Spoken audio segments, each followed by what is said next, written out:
thank you all very much for staying, and appreciate you coming to the session. So this is a little bit of a kind of a vision talk meets product talk. Basically, 4.5 years ago, I started a company with a vision, and 4.5 years later, we've built a lot of that vision out. We're not done, but what this talk is really about is a little bit of that journey. So a little bit about my history and how I started in Hadoop, some of the challenges that I saw and experienced, some of the challenges we've seen with our enterprise customers, and basically an approach of how to solve a lot of these challenges that are inherent in Hadoop and big data, both from the complexity of the technology standpoint as well as the diversity of users who are trying to somehow be involved in that big data lifecycle. Developers, operators, line of business execs, data scientists, business analysts, all these different constituents ultimately play into success in big data for enterprises. So we'll talk about all of that, and then I'll show you what our product is, which is an attempt to kind of address these challenges. And my goal, for those of you that just joined, I want to do a demo of some new stuff I've just been working on. And so I'm going to try to get through the content fairly quick so we can actually look at the product, look at how it actually feels and what kind of stuff you can do, because I think the use case will help drive home the point of what this platform can do. Before I start, we call this thing the DAP. Our platform is called Seedout, the Cask DAP. And DAP stands for Data Application Platform. If you don't know, DAP is also kind of a slang term for a fist bump. So if you see fists and things like that, that's because it's a little play on that. So one quick slide about my background, just for some context. So my background started as more of a relational database developer and building on app servers and .NET and PHP and the traditional kind of 3-tier web applications. And I had a company, a startup called Streamy, that was basically a social RSS newsreader. And we built crawling engines, we built recommendation engines, we did NLP. And the first version was built on Postgres. And the second version, we migrated to HBase. And I spoke about it at Hadoop Summit, I think 2009. The whole story of how we migrated from Postgres to HBase in 2008, 2009. And so basically, I got really into HBase and became one of the main committers of HBase. Because it turns out in 2008, 2009, HBase wasn't really quite a database yet. It was very, very early in that project. But the promise was there. And Google had already kind of validated this big table model and put some really big apps in production on it. And so I got really into the real development of HBase itself. And that landed me at Facebook, where I was kind of like the HBase guy for a couple years. And we launched Facebook Messenger. So Messenger, every single smiley you put in Facebook Messenger is stored in Hadoop and HBase and served out of Hadoop and HBase. And it's tens of petabytes today. We built a whole bunch of kind of real-time analytical applications like Facebook Insights. It's like Google Analytics for Facebook. All of that's powered by HBase and Hadoop. But the amount of work it took to deliver those applications and people with deep, deep expertise into the system side and the actual HBase implementation and things like that, that's kind of what the team was. It wasn't an app dev team. And coming out of Facebook and into enterprises and smaller companies and things, you really need a different way to do development. You can't put 10 rockstar engineers and give them 12 months. That's just not the possibility. And so the idea was, when I left Facebook to start this company, basically to help other types of developers, other types of enterprises, other types of companies deliver the same types of solutions that the internet companies are, but in a much faster, easier, simpler, higher level way. And that's really the vision of the company. And the rest of this will explain that. So when we look at Hadoop, we really think about how much it's enabling these brand new applications and these brand new patterns, right? You kind of had the data warehousing and things like that of yesteryear, and now you have this new notion of the enterprise data lake. And companies are dealing with ingestion, ETL, SQL exploration, data science, data as a service, things like that. And then as companies and users adopt Hadoop more heavily, you kind of get into this new analytics. I think of like BI 2.0, building the customer 360, doing real-time dashboards, breaking down the silos and bringing in new types of data sets. So now I'm bringing in my time series data, I'm bringing in my web logs, not just looking at my data warehouse and my structured data. And ultimately, closing the loop and actually turning these insights into action. And a lot of where we see the future and some of the most disruptive use cases in Hadoop and big data is closing that loop. Not just generating a report, not just doing BI, but actually triggering an upsell recommendation to your user when they're on your mobile app, when they're on your website. Doing a real-time anomaly detection on your network and triggering some kind of remediation action. Doing IoT type of use cases, near real-time event monitoring, things like that. As you go down these use cases, as you progress, the value increases, but so does complexity. And doing batch data ingestion and an ETL job is one thing, but a user-facing real-time ingestion, real-time serving application on the same stack is a much different thing to deliver.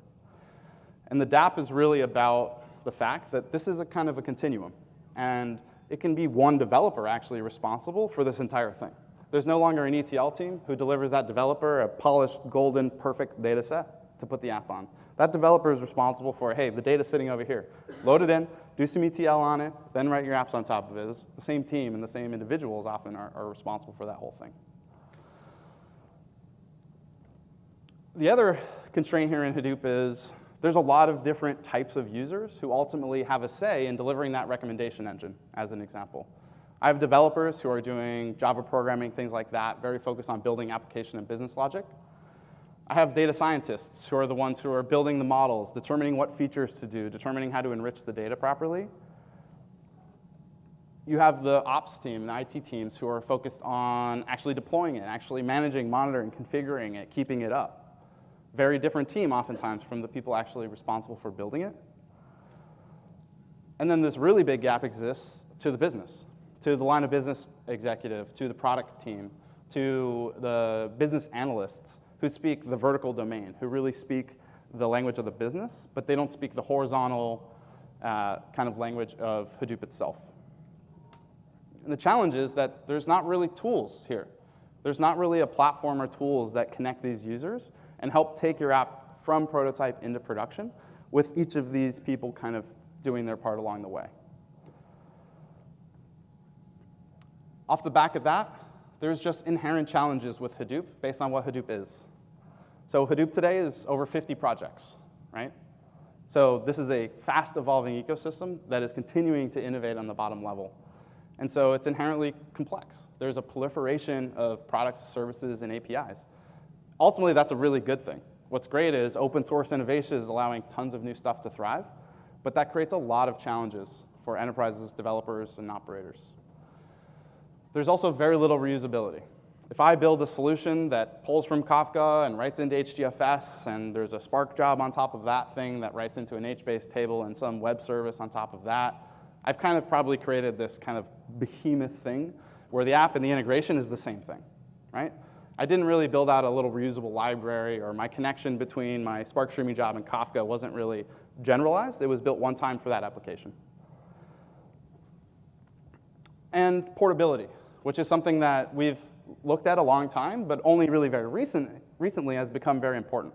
You're seeing divergence of distributions now. You're seeing the different Hadoop distributions, the different clouds now kind of purposefully creating different projects to solve similar technical challenges. And then again, you're seeing this proliferation of technologies with different distros supporting different technologies, clouds supporting different versions of that. And so it's a very complicated ecosystem.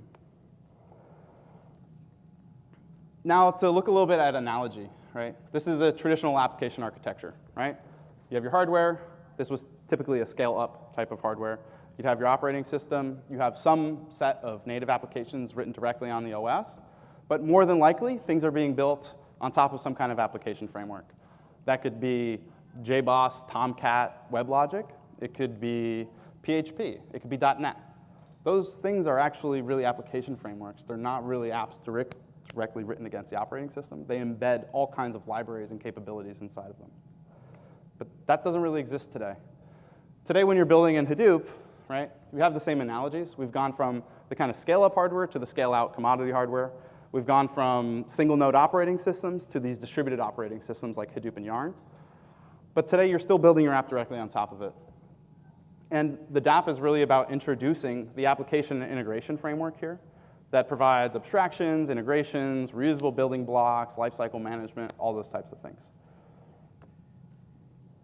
if you look at the other side of this, not the development of it, but actually what it takes to deploy and operate a data application, it starts down here with the individual components and libraries, moves up through all the unit testing, integration testing, performance testing you have to do, and then gets into production, where you have to deal with security and governance. You'd have to do monitoring metrics and logs, packaging, versioning, deployment, all of these different kind of production concerns. Well, you still need those in a distributed application environment, but if you look at what you are getting from a Hadoop distribution or cloud today, you're really lacking in a lot of these different areas. And it's not that there isn't anything. It's not that there isn't any security and governance. It's not that there isn't any testing. It's that these things are pretty much point solutions, and they're also focused on very specific individual components in the ecosystem.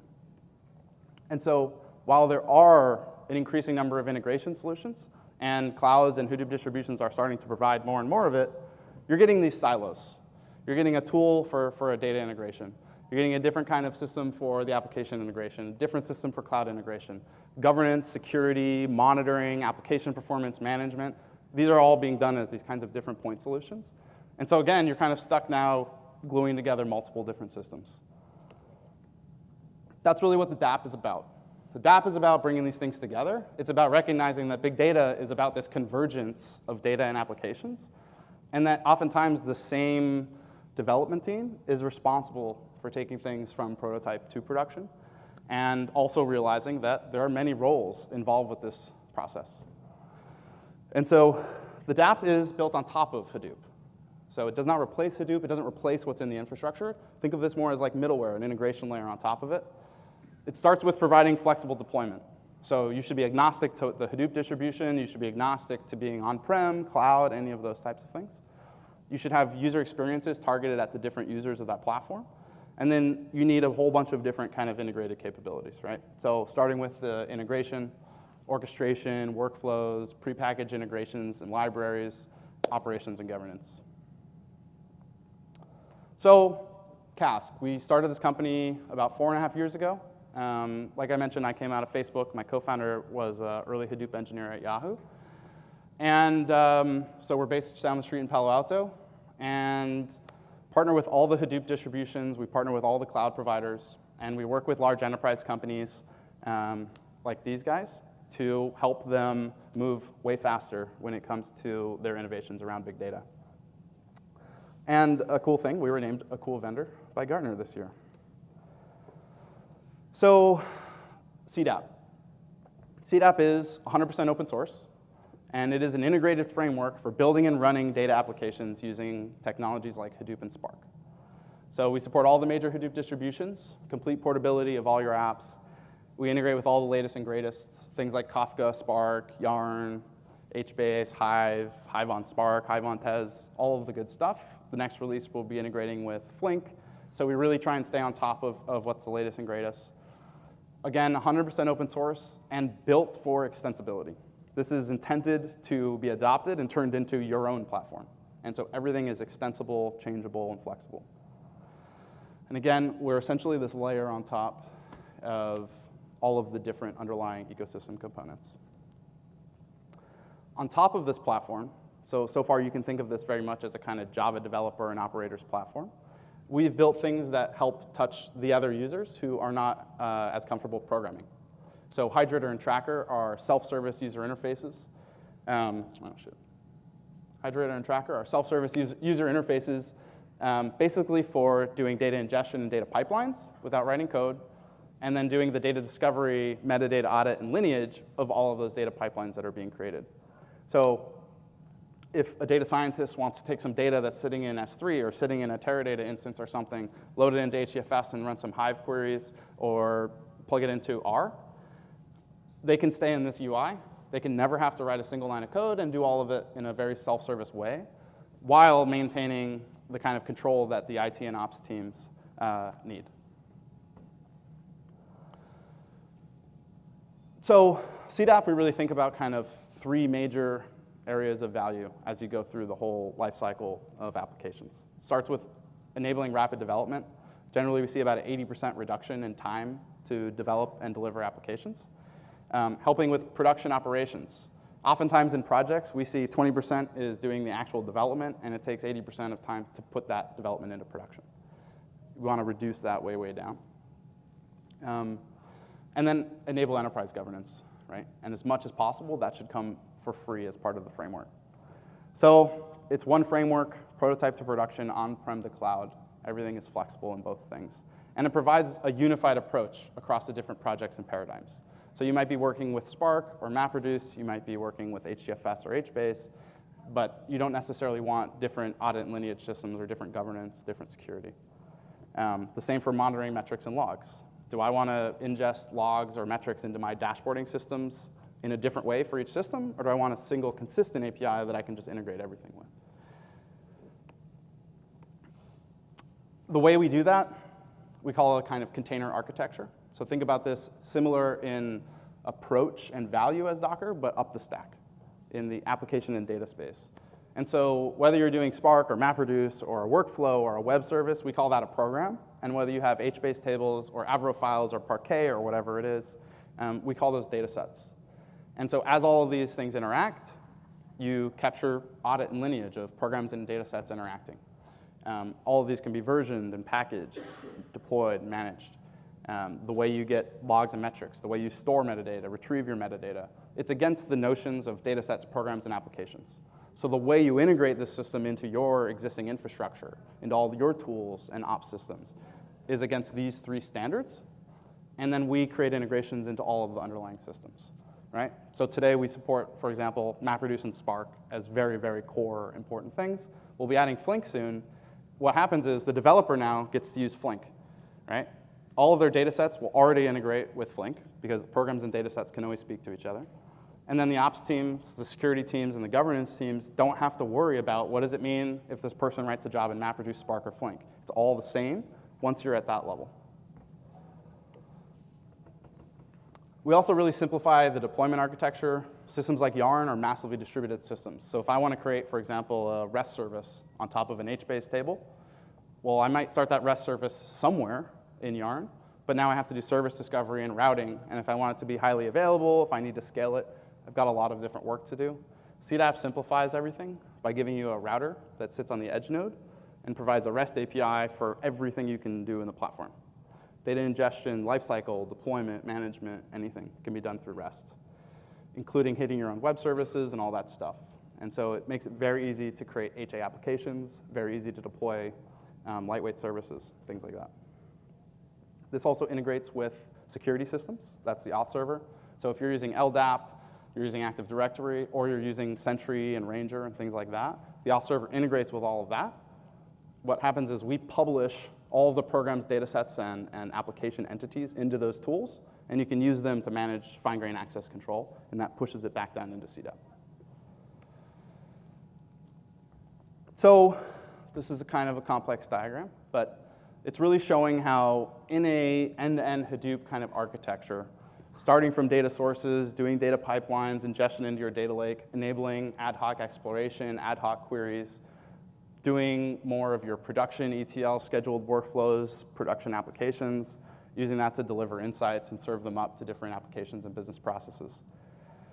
So you're starting with developers, you're ending with line of business, and you're enabling access to the scientists and analysts that need access to the data, and you're providing a much more cohesive, conceptual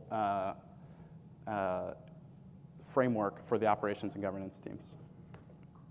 All right, demo. Perfectly halftime. All right. So I mentioned this notion of portability across distributions and everything like that. One of the other things that we're portable against is there's 3 different runtime modes of Seedout. So when you build in the Seedout framework, there's obviously the distributed mode that runs in different Hadoop distributions, all that stuff. It can be installed with Cloudera Manager or Embari or anything like that. But there's also 2 other modes. So there's one called standalone, and that's what I'm demoing here. So this is a single process version of Seedout. It runs on your laptop, and it uses the local file system. It emulates HBase. It emulates Yarn. It starts a little local Hive in it, a little local Zookeeper, a little local Kafka. But basically provides a single node version that's fully functional. So you get the UIs, you get all the tools, everything works exactly the same, but it's on your local machine. So much, much faster to do development, the types of things you do for demos and things like that. And then there's an in-memory mode. So you can take your exact same application and test it in memory. It doesn't start up all of the different infrastructure systems. It mocks a lot of them, so it starts up in like about a second.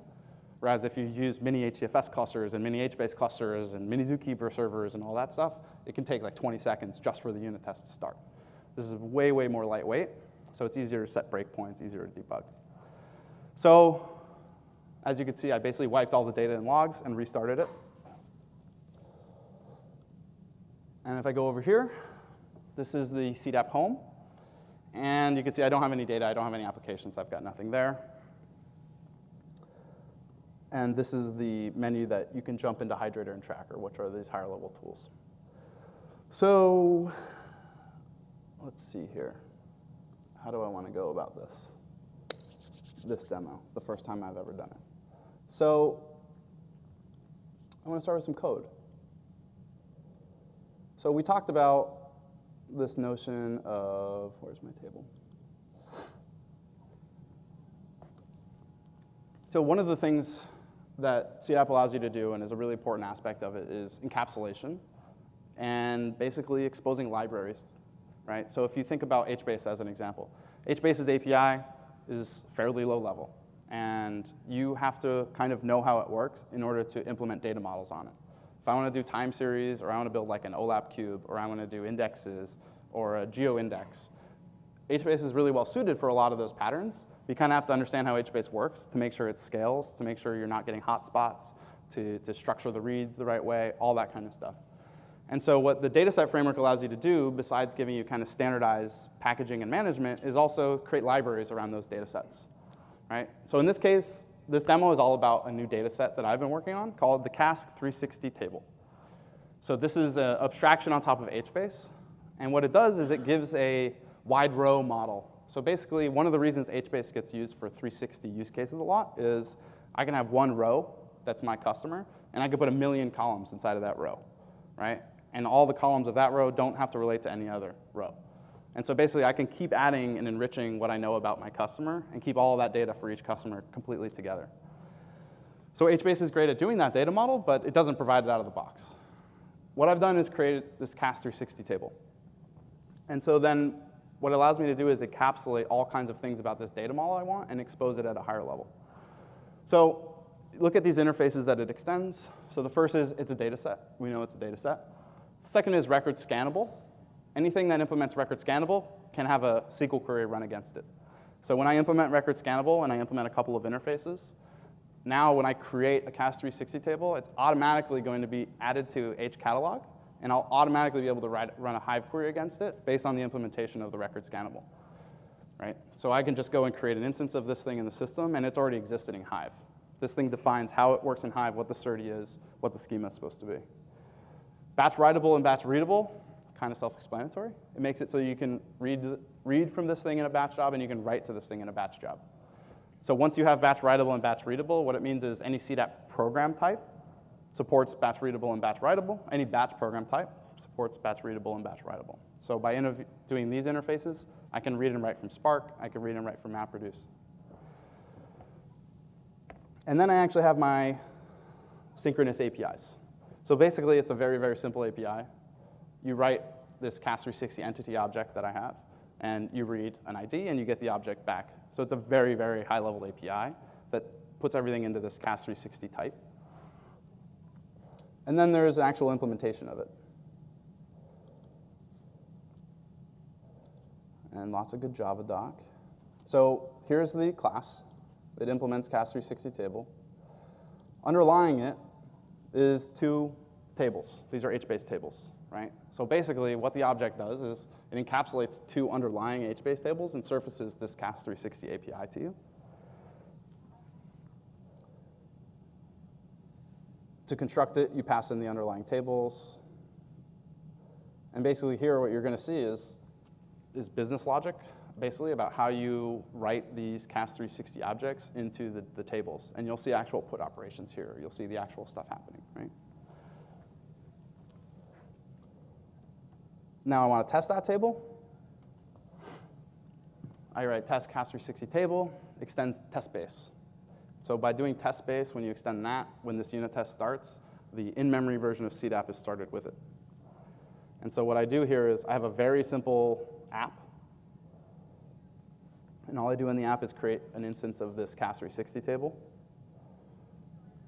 And then in my test, all of these hooks are basically part of test space, right? So I deploy application, give it the application class. That deploys the application. So it would deploy any Spark jobs, MapReduce jobs, workflows, HBase tables would get created. All that happens. I now get a reference to the data set from the data set manager, and I start issuing reads, issuing writes, all that kind of stuff. And basically, the framework provides ways for you to do assertions and all that type of stuff. So you can put data in here and wait for it to come out the other side, validate it's correct. Now let's actually put this thing to use. Oh, one other thing. So I can also then take this. This is really programmatic, right? Allowing me to write my Java apps and stuff on this higher level API. But let's say I also wanted to expose this thing as a web service. I wanted to read and write from that data model through REST API. So I can build this thing called the Cas360 service. You hand it the name, description, and table. So it's very interesting. This runs in some Yarn container somewhere, right? But it's dynamic. So I actually hand it the table name I want it to reference as a parameter. But this is a distributed system. This spawns somewhere else. So I actually have to get the data there, the configuration to it somehow. But a lot of what Seedout does is introduce things like annotation. So when I have a class and I put property on it, it automatically gets serialized and unserialized on the other side. So there's a lot of tricks that you do here. So I can just kind of create Cas360 service and put the dynamic things in there. This will spawn up on another node, and that will get pre-populated at runtime. And this looks a lot like writing a JSP or a JAX-RS style web service. So it's my service handler. I'm dynamically handing in the table name. And here is my reference to that table. And here's where I'm setting it. And then I'm just implementing read and write things, right? And inside, table.read. Very, very, very simple. And this supports JSON response, so I just have to give it another Java object, and it'll turn it into a JSON and send it back as a response. One last bit of code, and then we'll actually do some demoing. So this is what an app looks like. So we kind of look through a data set, things like that. Now, how do you actually package this up into an application? So you basically write this one class with this one method called configure. There's the name, the description. I'm creating a data set that's of type Cas360 table. I'm adding a service of Cas360 service, and you can see where the dynamic properties are being set. I'm creating a stream. A stream is a special concept in Seedout for doing ingestion. When you create a stream, I can just start firing events to it. And a flow, which processes events out of a stream and writes into the Cas360 table. And this is kind of a little demo app I've built around the Cas360 table.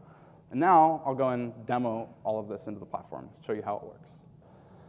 So the use case I wanted to do is basically create this Cas360 table. I want to do a pipeline, a visual pipeline, to load some CSV data I have on my hard drive into that Cas360 table, and then show you how you can run SQL queries against it. I'll deploy the application and show you how you can hit that web service against it, and kind of everything comes together around that abstraction.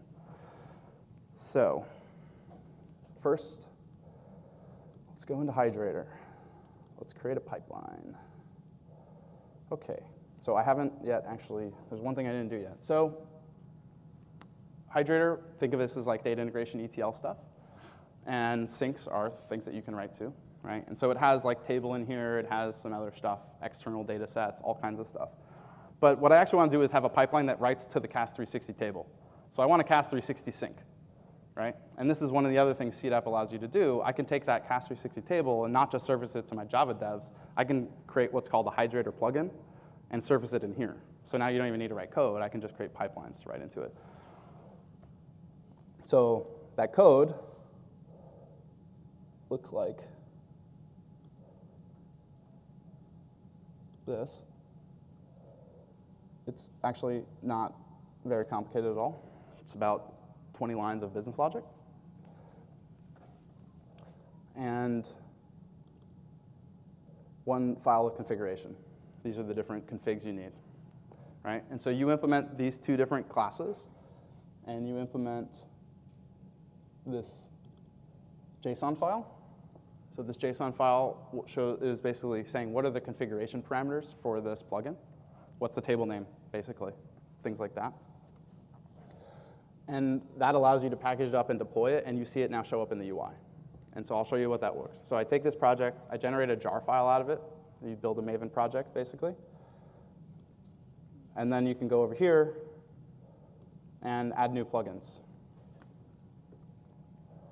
So this is under plugins, target, CAS 360 plugins. And then there's a JSON file, as I showed you, that describes how it should look in the user interface. So I'll upload this. Artifact successful. So now when I look at sync, perfect. There's CAS 360. All right. So now let's load up this file. So as I promised, this is the file. So it's just a CSV file of some customer data, right? This is all fake data. Name, address, email address, things like that. So I'm going to pull from the file source, which is the local file system. I'm going to do CSV parsing. For fun, I'll do a JavaScript function, and then I want to write it out to my CAS 360 table. So starting with the file,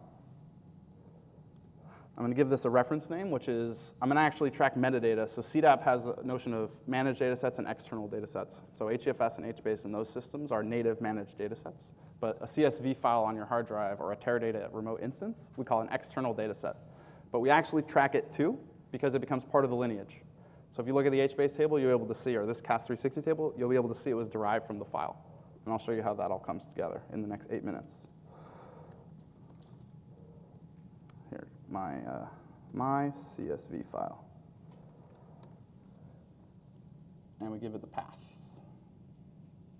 We'll connect it up to the parser. And right now, I have to do this manually.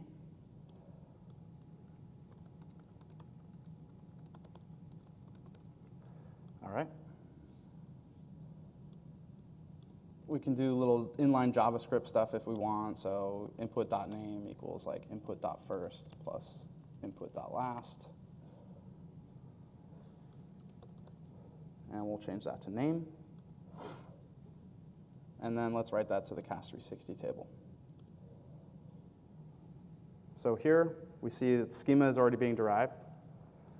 We'll call it customer 360. The group name, so basically you would name each source to the data. So when you look at your customer, it's grouped by the group name, right? So I might have my CRM data, my weblog data, my third-party Marketo data, and all of those are group names.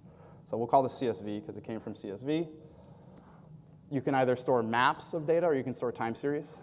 In this case, it's going to be a map, and we're going to use ID as the field. And that's it.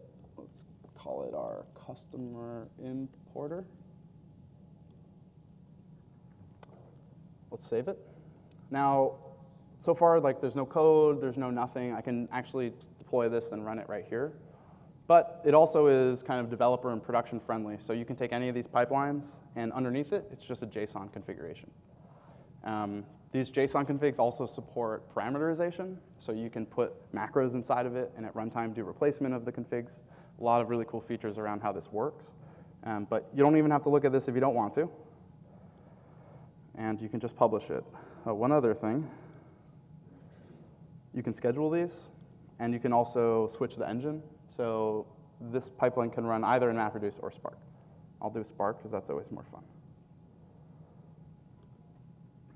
Now, hopefully this works.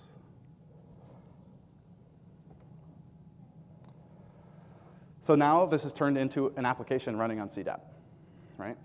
Made of programs and data sets. And now the moment of truth. So part of what Hydrator does is it allows a non-technical user to stay inside of Hydrator. I don't even see Spark here. I don't even know exactly what's happening. But you can hit the little Seedout icon, and it takes you into the Seedout side view, which is the developer and ops side. And this allows you to actually see everything underneath it. So there's a workflow. That workflow contains a Spark job, and there's this customer 360 data set associated with that. Oh, looks like it ran. Very nice. So again, log aggregation. You see all the logs from all the different Spark containers right here. I can see I have this application. I can go and look at its data set now. Click this data set. The schema from my pipelines automatically been associated with the data set. I can see I have about a meg of data written into here. Every data set supports SQL. So really interesting thing. I kind of told you how I implemented the thing of how does it return SQL. So if you think about the data model, right, it's this really wide row data model where each user is associated with all kinds of data that doesn't map to SQL, which is a very flat type of thing. But basically what it does is it flattens it. And so what you get is a schema of the ID, the group, the type, the timestamp, the key, and the value. So it basically takes that big three-dimensional nested model and flattens it out. And so you can put this into a Tableau, you can put this into OLAP tools, all different types of things can support because it's a flattened SQL schema. Now, what do I got? 3 minutes. All right, 2 things to show. So one thing I want to show is Tracker, which is not even enabled. Oh, fuck. Oh, OK. I'm not going to show you Tracker. This is actually a development build of the platform, that's why. All right, I'm not going to show you Tracker. Instead, I'm going to show you deploying that application, right? So I haven't actually deployed any application because I did everything through Hydrator and the UI. But if you remember, I built that CAS 360 app. So just like the plugin, I can build that application into a jar file. Wait, yes, right there. CAS 360 core. So that's the thing that contains my application. So I can go add application, and I can add a custom app, which is basically one I just built. So I'll go to there, go to the target, deploy this jar file. It's uploading, and it's deployed. So now this app has been created, this app has been deployed, any underlying data sets have been created, all that's happened. I actually made the app reference a table called Customer 360. So in this case, that data set already existed, so the app didn't have to create it. If it didn't exist, the app would have created it. So now if I look at that app, what I really want to do is use this service. This is that web service. So I'm going to start it up. I hit the start button, and I can see what endpoints does it provide. I can set multiple instances, and there's different policies for load balancing, all that good stuff. But I'll just do a simple query here where I'm doing a get on /entity/1. Right? Get me entity 1. Request successful. And now what you see is the structured three-dimensional view of that data. Right? So if you remember, this was being flattened out in the SQL schema. But when I'm doing REST and I'm doing JSON, I can create really long nested objects. So all of that data is there. You can see it's grouped under CSV. So if I go into another input and I call it something else, that'll be another area of that JSON.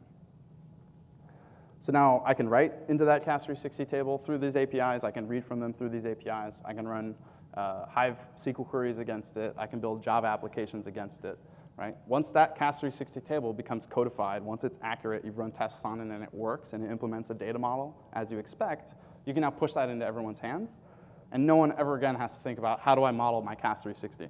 How do I model these wide rows? How do I actually operate on that data? How is that data integrating into my Tableau or my BI tool? How do I run SQL against it?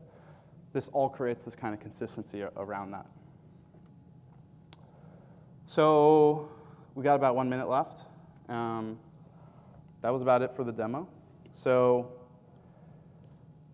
since this is the last session, I'm happy to kind of take questions, and we can riff offline.